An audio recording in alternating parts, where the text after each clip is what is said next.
kau berita kau lama tang orang rantau. Enggak bisa. Rantau pulang basamu.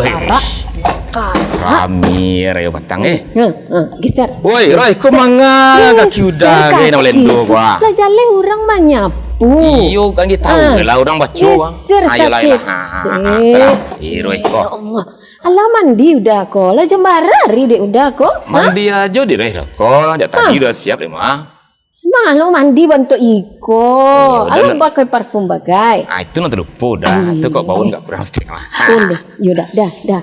Apa lah. Karena dek Rena dah. Kalau gunjang lah kok. Anak si iya tuh, tuh? iya di simpang rumah tuh dah, simpang jalan tuh. Si Andi. Oh si Andi. Si Andi nih. Bagus lah aja. Malah sukses banget. Oh sukses ya. Di Jakarta merantau ke Jakarta sukses banget kini dah. Ini bah suksesnya. Pokoknya mantap tuh ya si Andi tuh dah. Andi. Nih kemari lah sebanta panjang Andi mah. Andi. Kemana naik lah sebanta apa lah? Ya Allah, nampak dia udah tuh Assalamualaikum. Waalaikumsalam. Ya Allah ya Tuhan si Andi. Duduk Andi, duduk. Sasik dah tadi. Lagu apa jauh kagak gini. Orang kalau merantau pun nampaknya rancak lah. Iya dah. Syukurlah. Iya, saya sejak bilo di Padang Andi kok. 3 hari kok baru nih. 3 hari kok. Iya. Di mana ngasih rantau di itu? Iya tuh berbisnis nak. Bisnis. Alhamdulillah gini lah. Dulu mau balik lah rumah makan bu di sini. Di mau balik. Mau makan. Oh di. Syukurlah kan berkat doa nih udah. Iya. Atau kau tambah lah tuh. Rencananya kini kok mau pulang bentuk itu. Kira jadi yang buka mambuek di Siko, cik rumah makan gitu. Masa di kampung awal. Iya tuh. Itu betul tuh. Minum sebentar, deh. Oh, ini kopi atau teh? Tidak bisa mencari nih Roy. Mbak tuh? Soalnya mau janji yo. Sekali-sekali ke rumah. Iya, sebenarnya nih Roy. Cuma mau berjanji. Ada mitramu dan ke mengelola rumah makan dari kampung awak kok. Oh, baik. Itu sebenarnya baik si Andi. Jadi singgah sebentar sih mbok nih. Soalnya bila yang penting daat sama. Iyalah. Salam sukses untuk tadi deh. Jadi doan jangan lupa kampung awak. Iya, daat yalah. Waalaikumsalam. Hebat nak dah. Itulah. Hebat teh iya tuh menggadangan anak dah. Kalau merantau tuh lay benar serius, lay bapak bayriangan Roy. Woi, sukses Roy. Tapi kalau merantau orang merantau awak, tipe di rantau panjang atau mah. Nah, jadi sampai awak di Minang ku kan merantau ku memang dari dulu lah. Waalaikumsalam. Aduh, ada mak tuangku ya. Iya, silakan. Iya. Silakan duduk, Mak. Duduk, Mak. Tunggu. Duduklah, ambo ambil aja sebentar di. Jangan repot-repot. Nama. Tari lah. Alhamdulillah, Mak. Mak gimana, Mak? Sehat? Alhamdulillah ya. Ada maksud ini. Oh iya, ada apa, Mak? Kebetulan kemenakan kita itu si Andi pulang. Oh, si Andi yang nanti ayah yang di Simpang. Oh iya. Mau jadi penduduk kampung kembali. Oh gitu. Barusan Mak ada datang, Mak. Oh. Iya, barusan datang. Kebetulan dia lewat, diajak mampir, katanya mau menemui mitranya katanya, Mak. Iya. Mau buka lapo dia di sini katanya. Iya, lapo nasi. Oh iya, ya alhamdulillah lah, Mak ya. Sepertinya Andi memang udah sampai di sukses karirnya, Mak. Lapo nasi ya. Ya, syukurlah. Rantaunya lagi pulang. Oh iya, Mak. Ini karena kita tadi ngomong ada hubungan dengan rantau ya, Mak ya. Melaporkan si Andi kan rantau. Saya jadi teringat, Mak. Ada pembahasan tentang rantau ini, Mak. Jadi menarik saya gini, Mak. Jadi kan orang Minang itu memang terkenal perantau ya, Mak ya. Perantau. Bahkan dimanapun di Nusantara ini katanya ada orang Minang gitu ya. Iya, seluruh dunia lah. Iya, dunia ya, Mak. Dan bahkan ada anekdot, seandainya di bulan itu ada manusia tinggal, pertama buka nasi orang Minang. Makan Padang pertama di sana. Jadi saya jadi tertarik. Apakah rantau ini sekedar kebiasaan gitu ya, atau sekedar karena mencari sesuatu, atau ada hubungan dengan budaya Minang sendiri nih, Mak? Ya, kalau kita lihat secara implisit, sistem adat Minang itu memerintahkan untuk merantau. Sehingga nanti lahir Kato Pusako yang mengatakan Karato Madang di Hulu, Babuah Babung Balun merantau bujang dahulu di rumah Pak Gunabalun. Artinya pemuda ataupun pemudi Minang, generasi muda Minang itu disuruh merantau dulu untuk meningkatkan potensi dirinya dan mencapai kondisi maksimal untuk bisa mengabdi kembali ke kampungnya. Jadi kalau dikatakan perintah, ya perintah lah dari adat itu, karena ada waktu-waktu kehidupan manusia Minangkabau itu yang harus pindah dari zona nyaman. Kalau kita ingat, manusia Minangkabau itu paling lama cuma 7 tahun di rumah gadang. Sampai bertujuh ya. Iya. Nah, kemudian disuruh merantau yang dekat ke surau untuk belajar mengaji, belajar segala pelajaran hidup, dan belajar bagaimana meningkatkan potensi dirinya, termasuk bela dirinya.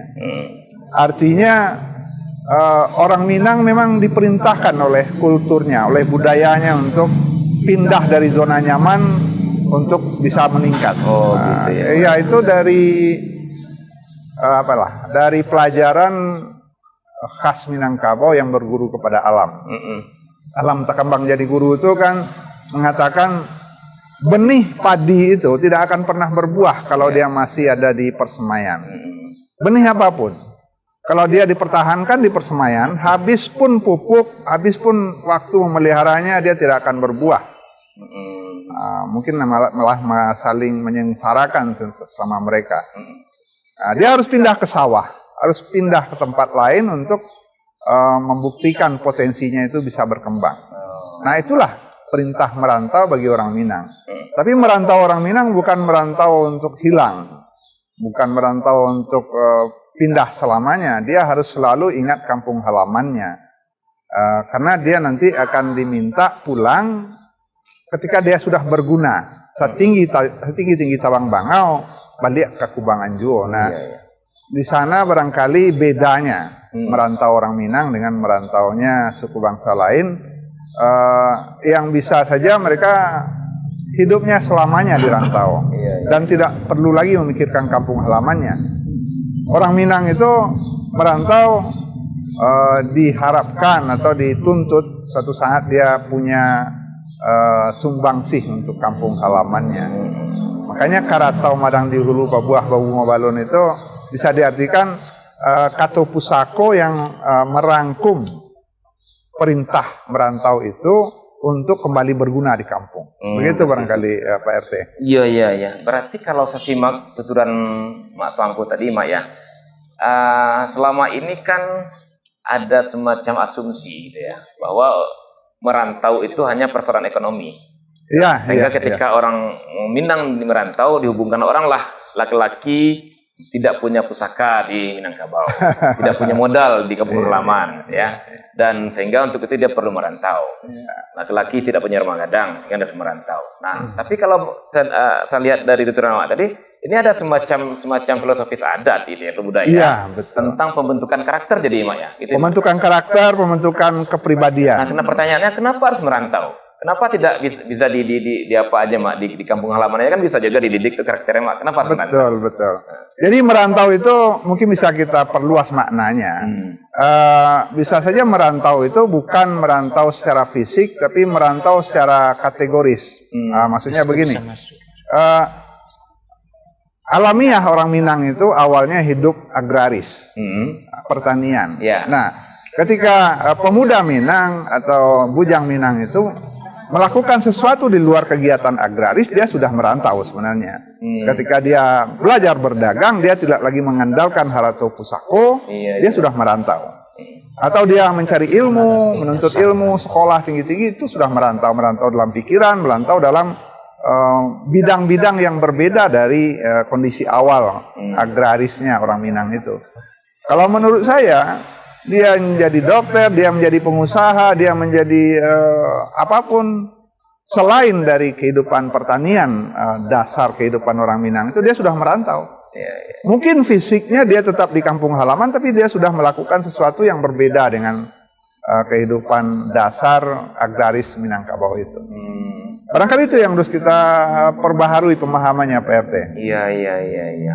Dan ketika proses dia meninggalkan kampung halaman itu, Mak ya, katakanlah dia merantau keluar kampungnya gitu ya. Iya. Ada nggak, Mak, petunjuk-petunjuk budaya, adat, tuturan-tuturan kata pusako yang membimbing mereka untuk sampai di rantau itu? Artinya ketika sama-sama kan daerah baru itu, Mak ya. Iya, betul. Daerah baru dengan budaya baru, dengan suasana lingkungan yang baru. Kalau nggak hati-hati ini kan bisa jadi masalah besar nih, Mak. Iya. Nah, ini gimana apanya, Mak?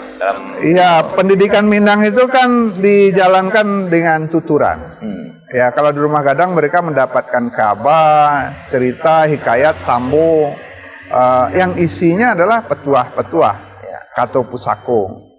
Ya, itu apapun jenis kabar, riwayat nenek moyang dahulu itu isinya sebagian besar menitipkan kato pusako. Berarti ini kata kuncinya sebelum merantau ya. Itu memang anak kemenakan itu dibekali, Mak ya. Ada bekal. Ada bekal. Sehingga Assalamualaikum. Memori. Waalaikumsalam. Makari. Ada tuanku. Iya. Aduh. Panjang umur Mak Kari. Baru saja kita bicara tentang Mak Kari. Silakan Mak Kari. Silakan Mak Kari. Aduh. Waduh.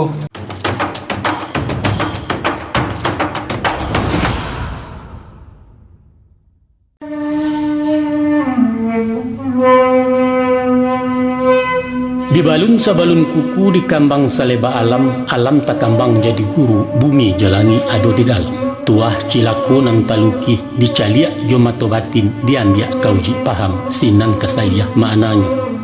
Maka bakatolah orang bijak, kagaran buah tutuanya, ado ampe suruh ampe tagahnya. Nan pertama, iduilah barumpunawa, jandi contoh sipai pibaro. Dan kedua, tiru baringin tangah padang, jauhkan nidui mbak yambang. Dan ketiga, simakkan anau dalarimbo, pantangkan jadi bio-bio. Dan keempat, jadilah ibarat paku, usah sarumang jebin lalu.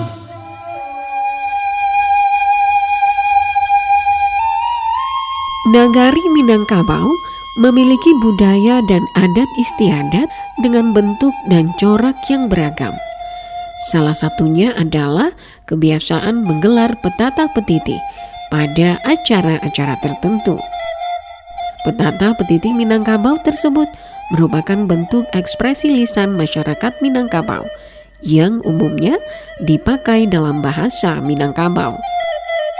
Petata petiti pada hakikatnya bukan sekedar tradisi atau budaya. Lebih dari itu, di dalamnya termuat berbagai jenis nilai-nilai universal, termasuk nilai-nilai pendidikan yang dapat dijadikan sebagai alternatif pengembangan pendidikan karakter anak bangsa. Hal semacam itu tidak lain karena masyarakat dan kebudayaan Minangkabau memiliki filsafat dan pandangan hidup yang terekspresikan dalam petata petiti adat yang menjadi acuan hidup mereka. Bagi masyarakat Minangkabau, nilai-nilai kehidupan yang diyakini itu adalah prinsip hidup yang abadi dan langgeng. Walaupun ada pengaruh dari luar, akan tetap kokoh sepanjang masa. Yang terkenal dengan ungkapan, "Ndak lakang dek paneh, ndak lapua dek hujan." Melalui petata petiti dan pantun peribahasa itu pula dapat ditemukan prinsip-prinsip dasar kehidupan, baik secara individu maupun kolektif. Namun, seiring dengan perkembangan kehidupan sosial masyarakat yang cenderung terbawa arus pola hidup manusia modern, tradisi petata petiti seakan sudah mulai kehilangan identitasnya. Konsekuensinya adalah petata petiti tidak lagi menjadi sumber nilai kehidupan, sehingga masyarakat Minangkabau mulai mengalami krisis sumber nilai yang berdampak terhadap pembentukan karakter generasi mudanya untuk menjadi urang nan sabana urang. Artinya, terjadi pengeroposan budaya sehingga yang dipraktekkan oleh orang Minangkabau terhadap adat dan kebudayaannya sendiri tinggal kulit-kulit luarnya saja yang lebih bersifat seremonial ketimbang melaksanakan inti dari hakikat ajaran adat dan kebudayaan itu. Akankah kita tega membiarkan salah satu warisan Minangkabau ini hanyut terbawa arus budaya global? Mampukah kita kembali menghidupkan petata petiti tersebut sebagai salah satu acuan nilai kehidupan orang Minangkabau hari ini?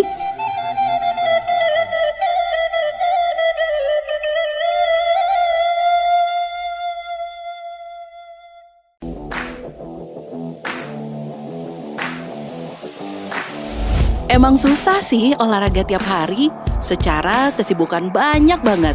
Tapi jangan salah, jalan kaki bisa bikin kita sehat juga loh. Lakukan 3 kali 40 menit dalam seminggu bisa melindungi otak. 30 menit sehari bisa mengurangi depresi 36%. Sedangkan 60 menit sehari bisa memangkas obesitas. Jadi nggak ada alasan lagi buat nggak olahraga setiap hari.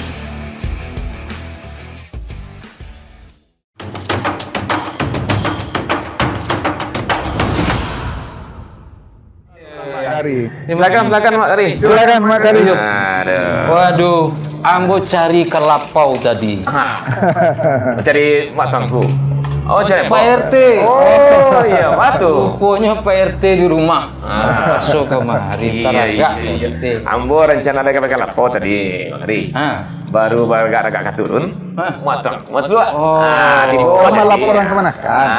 Apa itu? Kemanakan bos Andi pulang. Iya. Nah, jadi melaporkan ke PRT, bertambah anggota kita baru. Kemanakan udah pulang. Pulang dari Rantau kok. Iya. Oh. Sukses dia nih, Mak. Iya. Iya, bapuluh barang bual pulang tadi itu, banyak apa nasi, Mak. Oh, Mungkin nggak buka di bulannya bertemu, Mak. Jadi ceritanya soal merantau. Soal merantau, kebetulan ya, Mak. Kebetulan Andi dilaporkan, dia dikasih tahu Iya. dari kampung, dari rantau. Iya. Mak Tuanku kan juga pemangku adat ya, budaya yang paham dengan itu. Pas, Mak, saya teringat nih, Mak. Persoalan isu merantau ini di Minangkabau nih kan isu yang sentral juga nih, Mak. Iya, kan tidak hanya orang Minang yang merantau. Iya, benar, Mak. Tapi kayaknya ada bedanya, Mak. Merantau ini kan bagian dari pengembangan naluri nomaden. Wah, ini menarik nih. Iya. kan? Betul, Mak Kari. Berpindah dari suatu tempat yang kurang produktif ke tempat yang lebih produktif. Yang lebih membuka peluang. Peluang. Itu kan bagian daripada insting manusia untuk mempertahankan hidup. Itu ya, Mak ya? Itu. Cuman kalau dulu disampaikan merantau itu adalah meninggalkan suatu daerah teritorial ke daerah teritorial yang baru, kan begitu.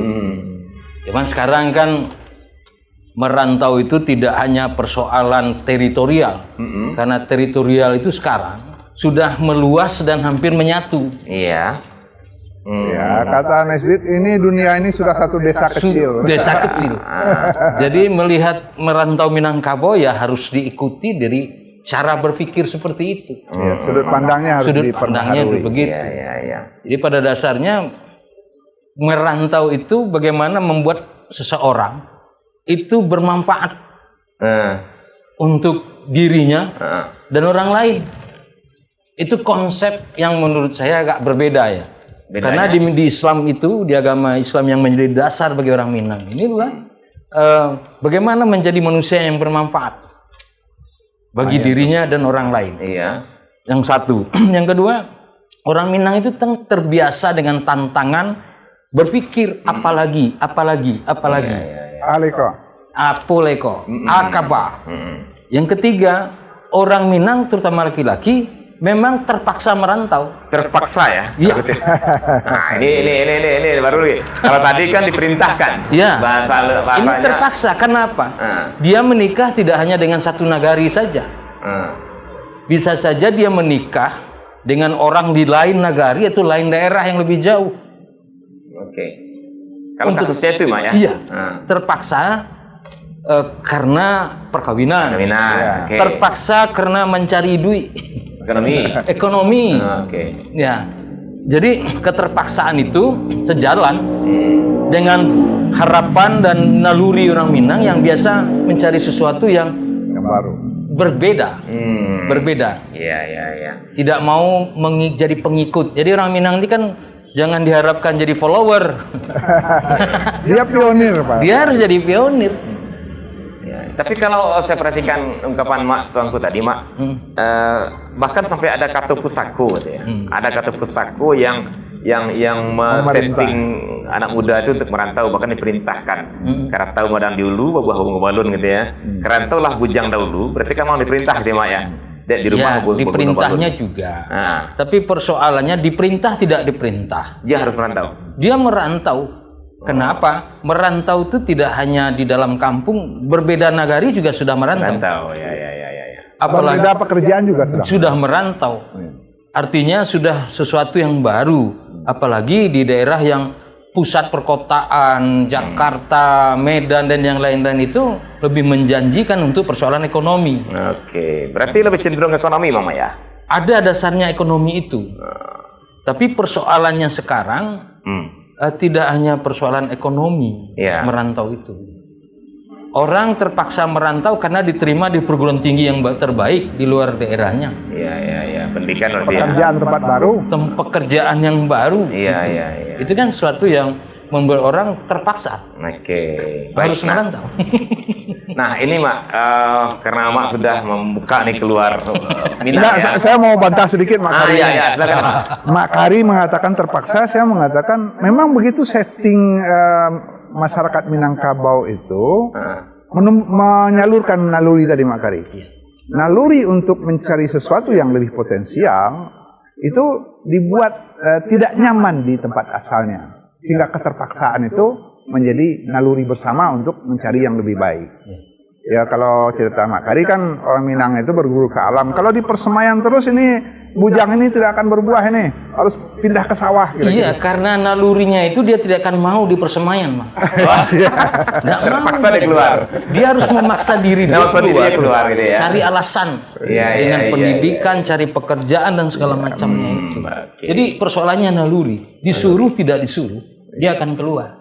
Jadi begini Pak RT, yang kata pusako itu sebenarnya terjemahan dari naluri yang sudah ada. Itu dah. Dipertegas dengan perintah tadi. Dan merantau itu tidak hanya merantau fisik. Pikiran. Di rumah kita bisa merantau ke Amerika, ke Eropa. Wah, ini berkembang lagi nih, Mak. Masuk dunia baru. Dunia baru deh nih. Teknologi. Aduh, platform kita udah beda nih, Mak.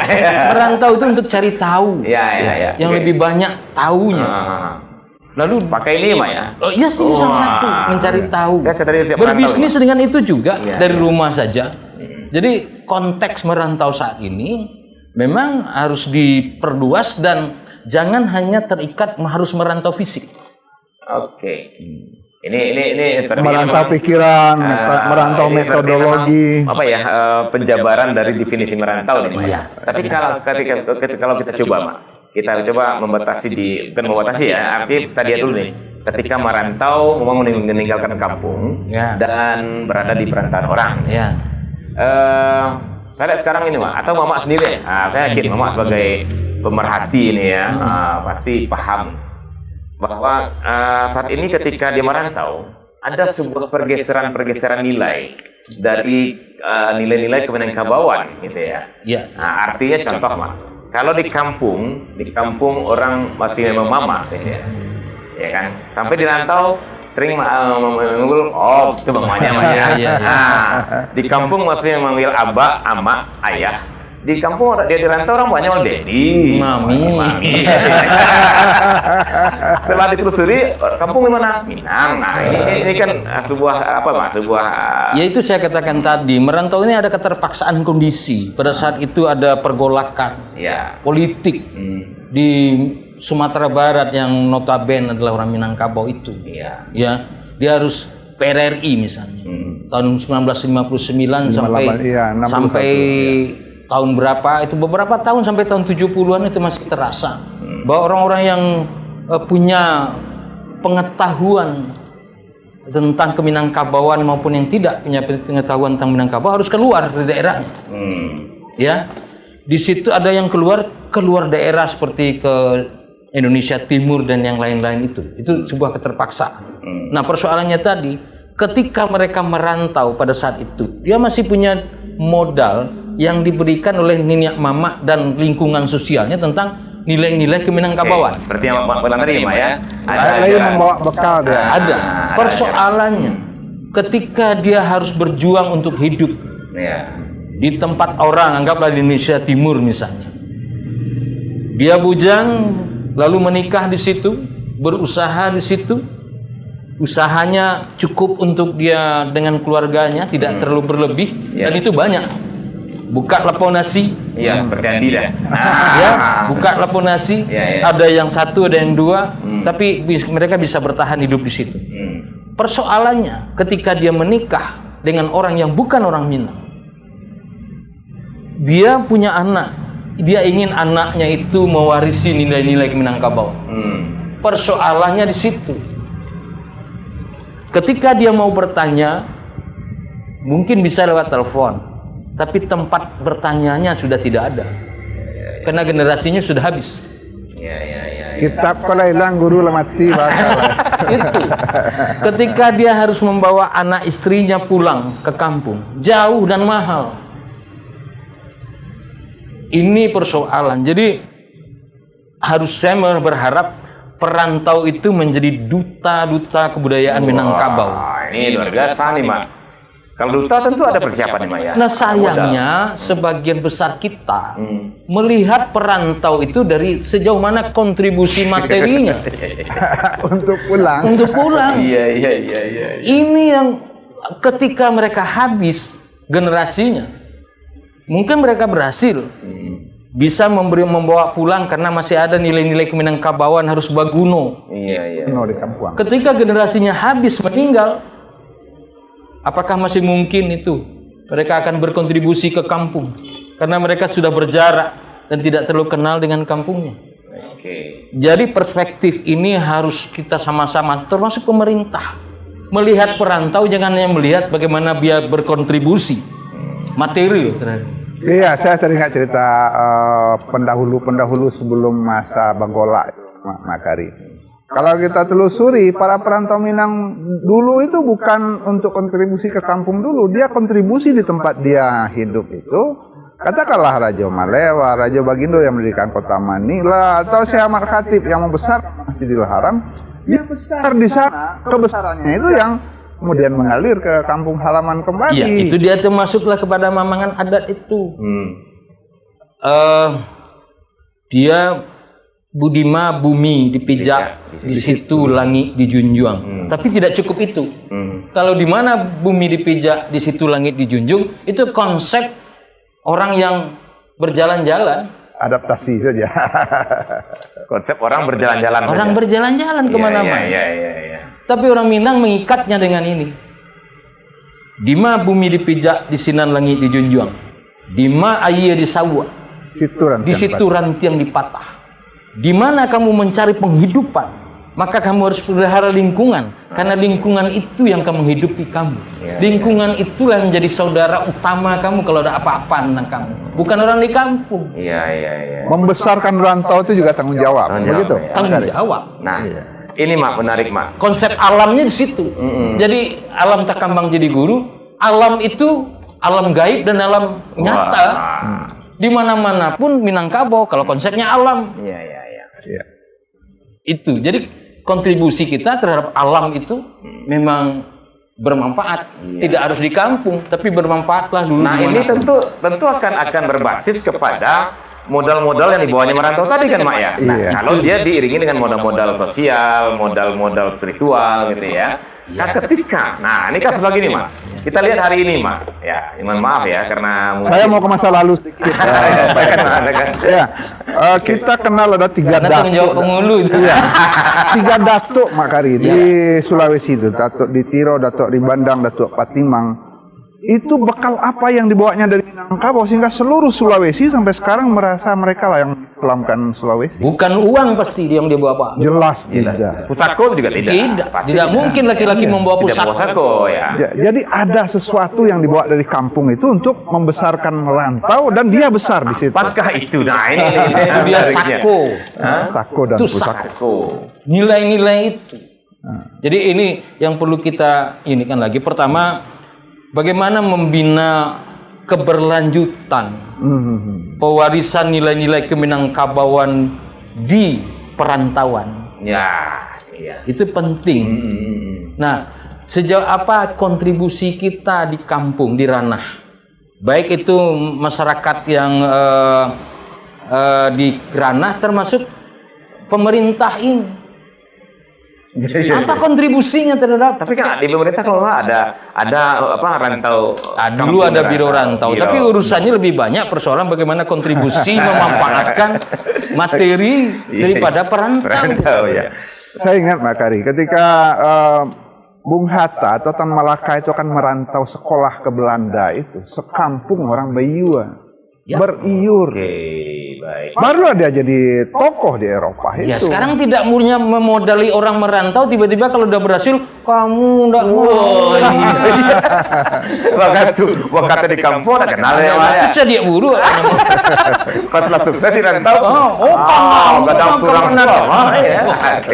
Baik. Nah ini Jadi pembekalan dari kampung itu Pak. pembekalan ya. Iya. Makanya. Atau sekarang Nah. mereka yang sudah dirantau tuh harus diberikan lagi pencerahan terhadap nilai-nilai itu. Nah pertanyaannya siapa Mas? Sedangkan di kampung sekarang hari ini kita perhatikan ini, maaf ya.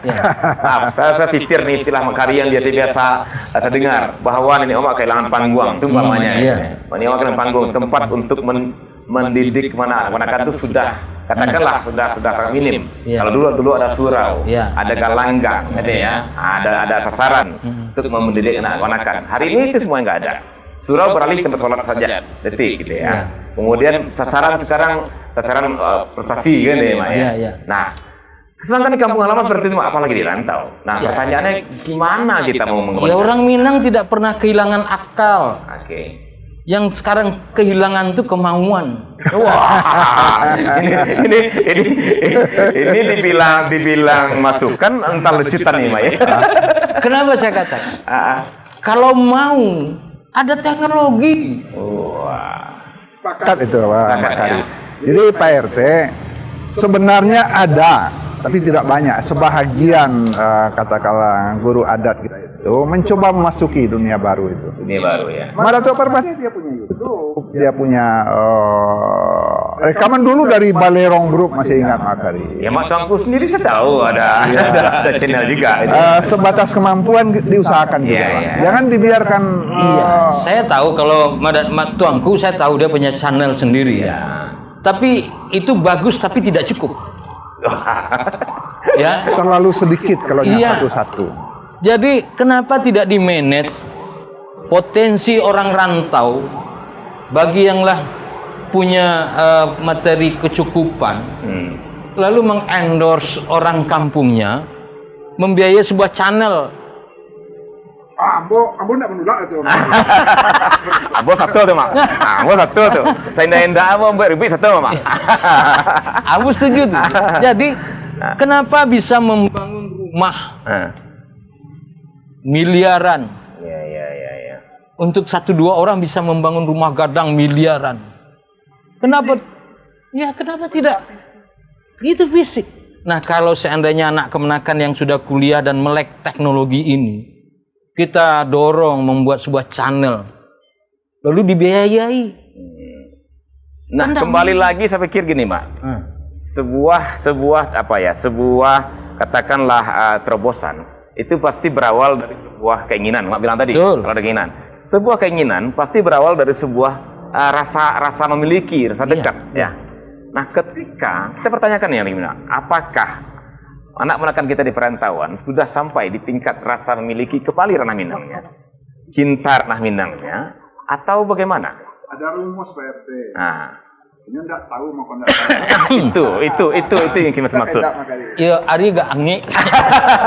Itu lama rumah tadi gua. Tajo nak kabihan.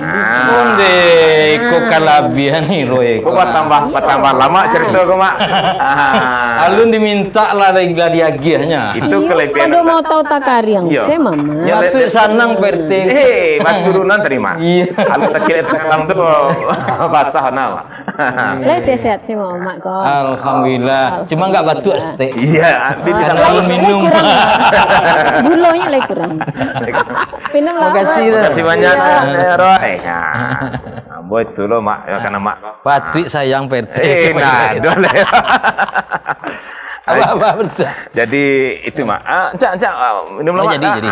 Menyambung apa? Ya. Biasa Miman Sonsu cerita mak Jadi ada orang tekan nambah kecemat kali itu.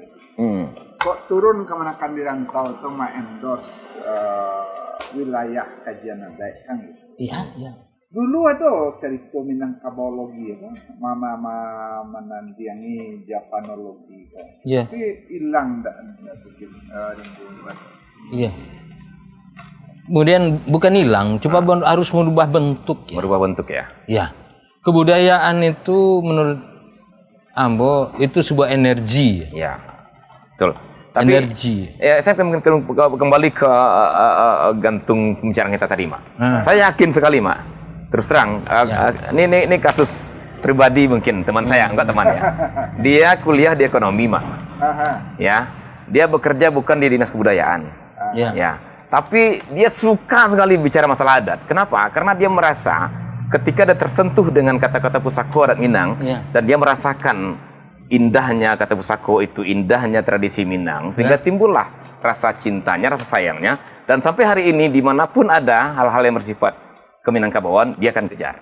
Nah, artinya kita kembali ke akar persoalan. Betul. Nah, rasa memiliki itu yang akan menjadikan dia berkontribusi. Nah, kalau rasa memilikinya tidak ada, maka sekaya apapun dia tidak akan berkontribusi optimal. Dan rasa memiliki tidak akan muncul ketika kebanggaan tidak ada, kan? Tidak ada. Jadi kebanggaan itu penting ditumbuhkan. Karena tuanku, kalau ada pertunjuk grup randai di kampung kita, diundang ke kampung yang lain, ya, itu sekampung senangnya pakai truk, bawa anak, walaupun kualitasnya tidak terlalu bagus, walaupun kalah di galanggang, tapi kebanggaannya ada. Kalau latihan, mereka bawa kue, minuman, gula, kopi, sebagai supportnya ya, Mak, ya? Karena kecintaan, jadi, kebanggaan ya. Kebanggaan itu ditumbuhkan, yang berbeda antara nagari A, nagari B. Sekarang ada dorongan untuk menumbuhkan itu, Madatua. Cuma menumbuhkan one village, one product. Artinya kembali lagi persoalan materi. Tidak nilai. Tidak nilai gitu. Kalau seandainya one village, one channel, baru. Ini Mama modern nih, Mak ya. Iya, harus berpikir gitu. Jadi kita orang Minang ini, dia akan diikat oleh ikatan emosional rasa sekampung. Mereka tidak kenal dengan Sumatera Barat ini. Yang dirantau maksudnya, Mak? Iya. Tapi menariknya gini, Mak. Aneh nih hubungan ikatan sekampung.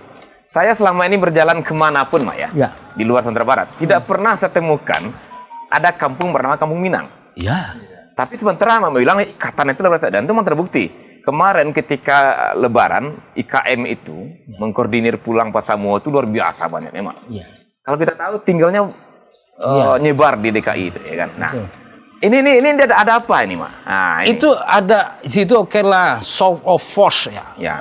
Enggak, maksud saya dia tidak ingin hidup ada satu kampung bernama Kampung Minang umpamanya. Oh, kalau dia kampungnya tidak pernah dipindahkan, kampungnya tetap di Minang. Karena di rantau itu tempat jadi hidup. Di rantau itu juga Minangkabau kan di konsep alam.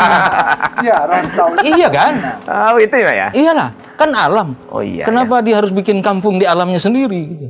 Tuh di konsep luak juga ada rantau ya, Mak ya? Ada rantau. Dua nanti rantau Minangkabau ya, Mak, Malaysia ya. Oke. Jadi Minangkabau itu ada dalam hati dan pikiran. Nah, kembali lagi ke kebanggaan, kecintaan. Kecintaan itu. Ya, di Bogor ada radio yang jadi favorit orang Minang. Di Amerika ada sebuah grup kesenian yang dasarnya randai. Itu bertahan sampai sekarang. Pertanyaannya, sejauh mana kita orang ranah ini? Haus saya, Mak. ikut mendorong mereka, membantu mereka. Maaf ngomong, kalau ada pejabat ini keluar negeri, keluar daerah, pernah enggak terpikir untuk mengunjungi duta-duta budaya Minangkabau itu? Oke. Saya rasa belum tuh. Tambah haus ya, Masih mencari di mana tuh tempat shopping yang baik. Pada tuh, Ada guru silat Minang Mama Kari itu di Eropa sudah puluhan tahun. Ya. Dia tamat STM di sini, dia buka perguruan silat di Prancis. Sampai sekarang dia masih mengajarkan silat Minang dan mengajari tentara-tentara berbagai negara itu. Nah, untuk yang guru silat itu ada catatan saya.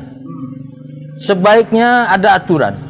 Sekali setahun, guru-guru silat, baik orang luar atau orang kita yang mengajar di luar negeri, harus menjapui tuah. Harus pulang ke tempat sasarannya dia. Iya. Untuk kembali merefresh nilai-nilainya itu. Apakah nilai-nilai yang selama dikembangkan masih sejalankah? Atau sudah berubah karena ada tuntutan perubahan? yang lain-lain. Ya. Ya minimal menjagokan, membangunkan yang tertidur di kampung ini. Jadi banyak hal sebetulnya kalau kita mau, kita tidak kekurangan kecerdasan Iya. untuk melihat persoalan itu. Cuman kita selalu berpikir, lebih banyak berpikir persoalan materinya. Ini lagi nih, Mak. Bukan persoalan value keminangkabauan itu. Nah, oke.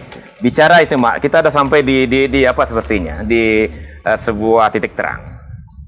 Selama ini mungkin maaf ya, kita memang agak-agak terdistorsi oleh persepsi bahwa sukses itu adalah nilai materi. Bahkan orang-orang kampung pun, orang rantau pun, maaf ya. Orang rantau ketika dia pulang kampung ya, kalau ndak bisa ya maaf ya, ndak bisa buat touch ya, itu namanya. Baca raka dia entar lah.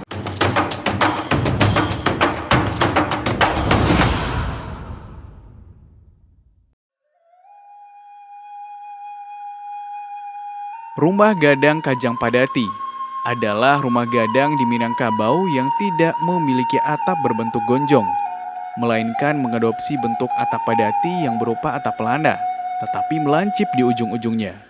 Rumah gadang ini dapat ditemukan di Padang, khususnya di daerah Kuranji, Pauh, dan Koto Tangah. Pada masa Kesultanan Aceh pada tahun 1607, ketika Aceh yang dipimpin oleh Sultan Iskandar Muda menguasai pesisir barat, Aceh bertindak sebagai pemonopoli perdagangan dan ikut campur dalam hal adat kebudayaan, termasuk peraturan yang mengharuskan rumah gadang dibangun dengan memadukan pengaruh Aceh dengan Minangkabau. Rumah gadang Kajang Padati berbeda dengan rumah gadang yang biasanya bergonjong. Meski atapnya melengkung, tetapi tidak ada bagian yang lancip seperti tanduk kerbau. Di bagian halaman depan, dekat tangga terdapat bangunan seperti kolam yang disebut sebagai kulah.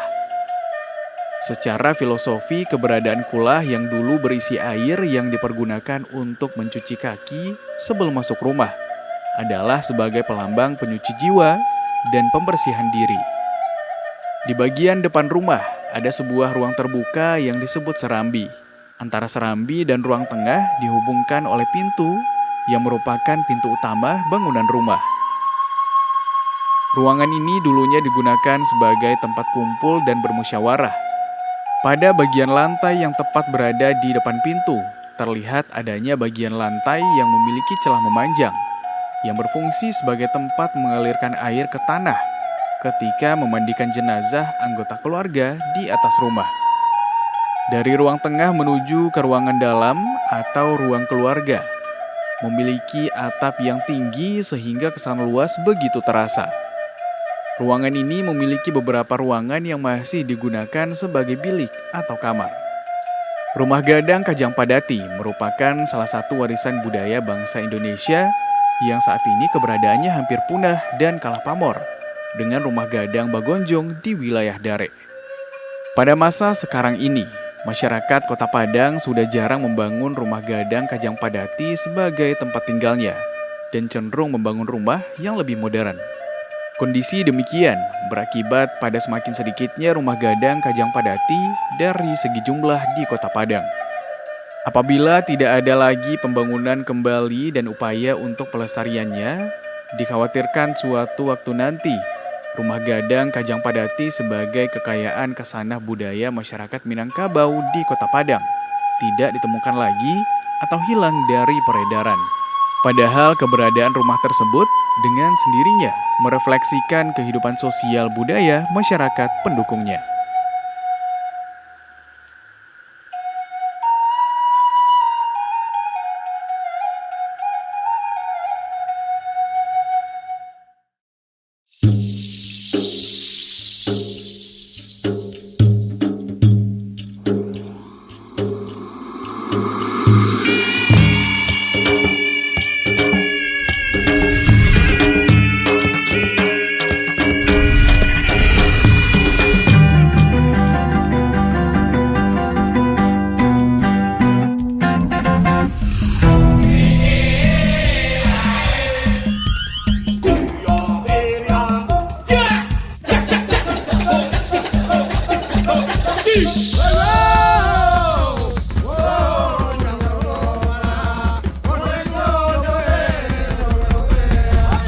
RRI Net, radio visual, tonton yang Anda dengar.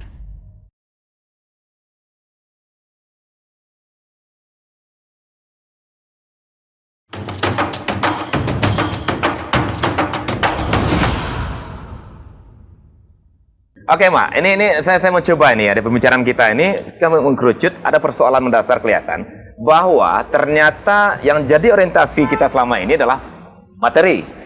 Nah, sementara ke Minangkabauan itu konteks rantau ya. Rantau ya. Faktanya adalah orang rantau takut pulang kampung ketika dia tidak punya Akibat itu. Ya. Yang kedua, orang Minang pun kenal dengan saudari rantau hanya yang tahu yang kayak kayu, benar, Mak? Iya. Nah, Bagi yang tidak punya materi yang cukup, dia malas pulang kampung. Tidak ada, kan gitu ya, Mak ya. Kadang-kadang nggak tersapa ini saudara. Nah, artinya apa? Ada sebuah distorsi pemahaman, ada sebuah pergeseran pemahaman yang sangat fatal dari nilai-nilai. Kita tahu kan, Mak ya, Minangkabauan itu nilai dari awalnya ke materialis, gitu loh. Nah, ini gimana nih, Mak? Saya kalau menyelesaikan nggak paham deh, Mak. Saya cuman mengangkat lari biru, mau lari deh, Mak. Pikiran materialisme itu kan ada di setiap kebudayaan sebenarnya. Tapi kalau semuanya diukur dengan materi, kita sudah meninggalkan yang lebih berharga dari materi itu. Saya tidak sepakat yang pulang dari rantau itu harus orang yang kaya. Bukan hanya uangnya yang kita butuhkan, pikirannya, ilmunya. Bahkan kata Mak Kari tadi, guru-guru silat kita yang hebat di rantau itu yang jadi guru sekian peleton tentara asing itu. Kenapa tidak dibawa pulang untuk mengembalikan ilmu silat Minang itu juga ke anak kemenakannya di kampung, contohnya begitu. Atau mengembalikan tuah, kata Mak Kari tadi. Jadi bukan materi kalau itu, ilmu.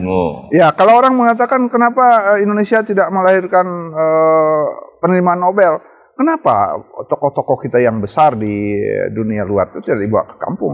Ada kok, dokter kemarin saya lihat sendiri, ada dokter baru di California orang kampung awak. Tapi dia tetap bertahan di rantau.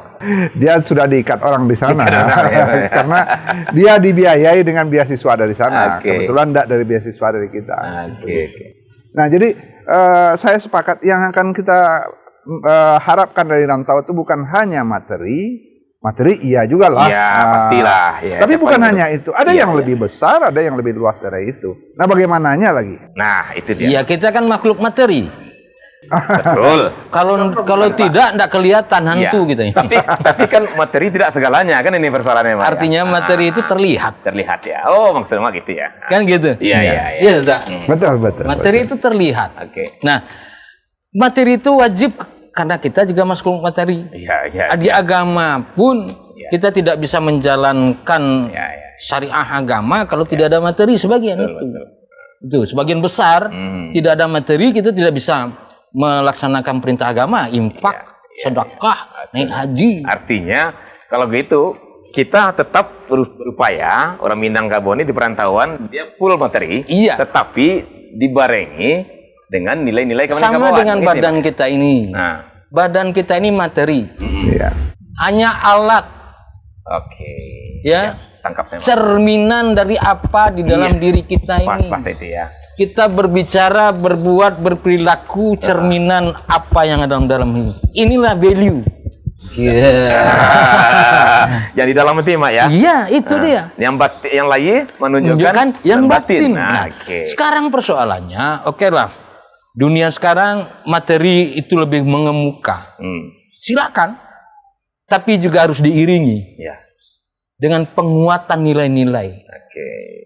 Nah, penguatan itu dimulai dari nenek mama yang pemilik adat ini. Penghulu tagak di pintu adat. Maaf nih Kak. Kamu tuh. Masa kaji gitu makanya. Iya. Artinya perkuatlah nilai-nilai basis kebudayaan, nilai adat ini di kampung. Apapun caranya. Dengan memanfaatkan, meminta partisipasi orang rantau. Orang rantau. Wah, ini nih kerjasama kampung rantau Mak ya. Lembaga adat itu sudah diporak-porandakan oleh sistem ini. Sehingga itu harus diperkuat lagi. Lembaga nenek mama itu sudah menjadi sebuah organisasi massa. Ya. Ormasnya. Harus dikembalikan lagi marwahnya mereka. Jadi di Nagari A itu harus ada penguat ya. Yang lembaga yang sudah ada silakan jalan. Tapi ada forum komunikasi antar penghulu ini yang harus melakukan sesuatu kegiatan penguatan itu, terutama di antara mereka dulu. Nah, itu berdasarkan dari nilai itu mereka carilah anak kemenakan mereka dari kampung mereka yang merantau. Lakukanlah lobby-lobby untuk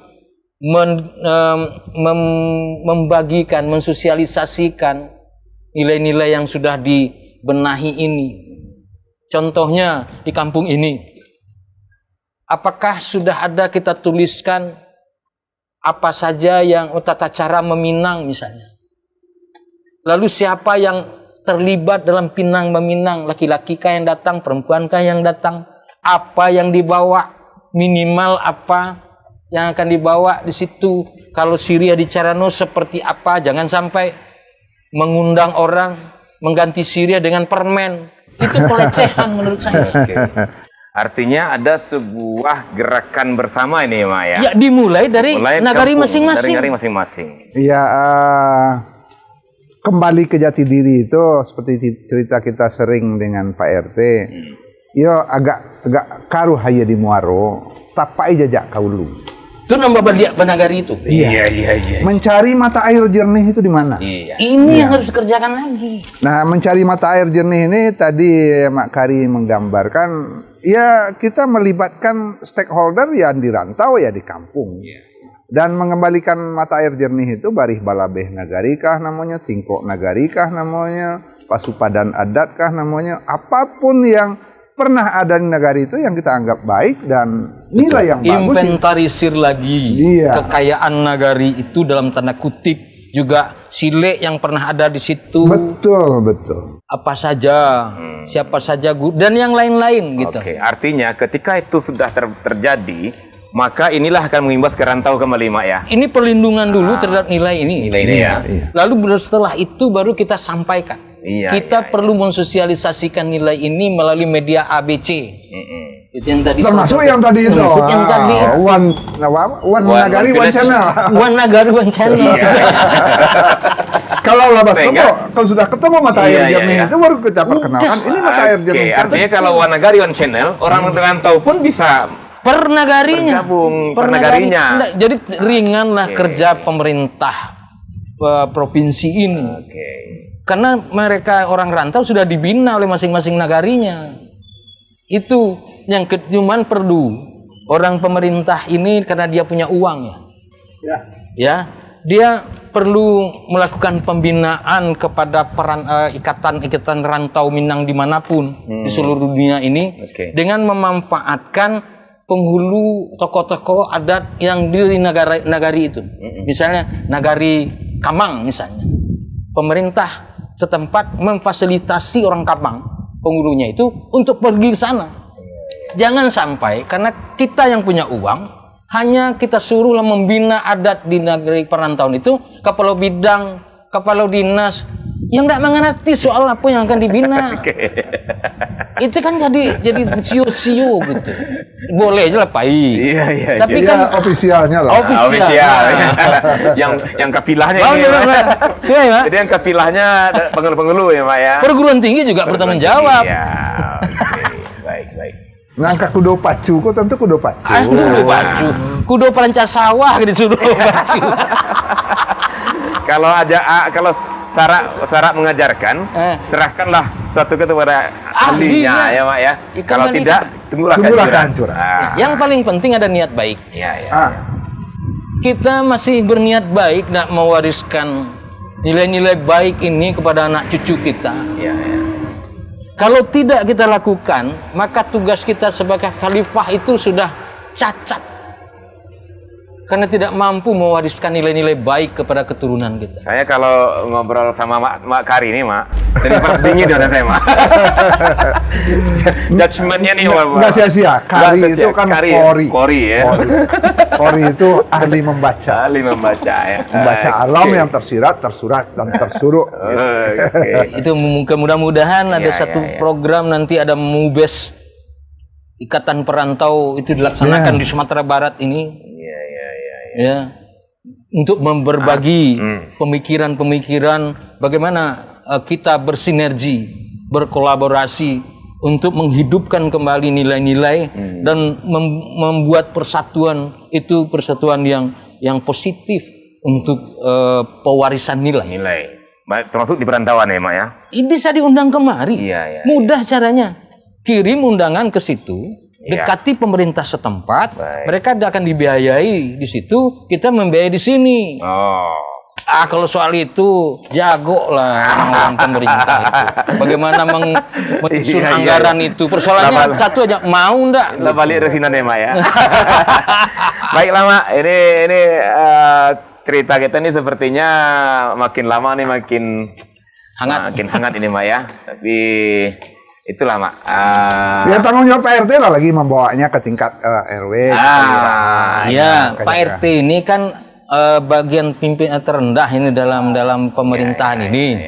Ya, mudah-mudahan pikiran-pikiran ini disampaikanlah kepada yang lebih tinggi dalam musyawarah pembangunan dan segala macam itu.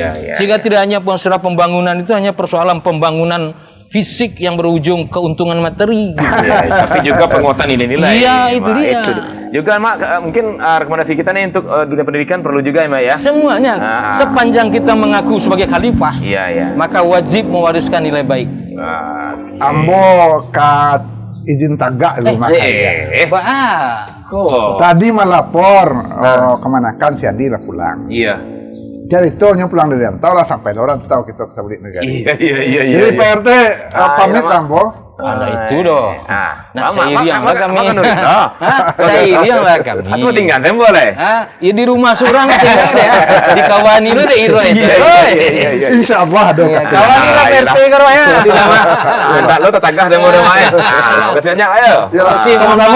Sama-sama Pak Kari. Ayo, Mak. Assalamualaikum. Waalaikumsalam. Warahmatullahi wabarakatuh.